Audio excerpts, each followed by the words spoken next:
ഇത് മുന്നു പൊന്തുവാ? അല്ല, പൊന്തിയാൽ എന്താ പറയുക, ഇതിമ്മ തട്ടരുത്. ആ ഗ്യാപ്പ് കാണണ അത് പറഞ്ഞിട്ട് കാര്യ. തട്ടിയ നമ്മളെ അടുത്ത് പോയി. കറക്റ്റ് ചെയ്തോ. അതിമ കുത്തിയിട്ട് പൊന്തിക്ക്.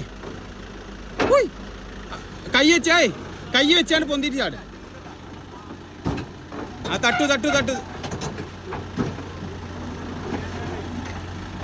ആ പോട്ടെ ആയിപ്പോട്ടെ.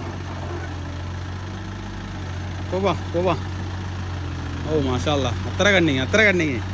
ഞാൻ അതിലപ്പുറം പണി ചെയ്യാം ശരിക്ക്. JCB ഞാൻ അതിലപ്പുറം പണി ചെയ്യാം. ആ പൊന്തിച്ച് തോൽപ്പിച്ചോ, ഞാൻ ഇറങ്ങിയാൽ മതി. അതാണ് ക്ലീനർ വേണമെന്ന് പറഞ്ഞത്. പോട്ടെ വണ്ടി പോട്ടെ. ആ സപ്പോർട്ട് ചെയ്ത് കൊടുക്കട്ടെ. ഇടിയാൻ ചാൻസ് ഉണ്ട്. പോട്ടെ. പോവാ. അയ്യോ കണ്ണിങ്.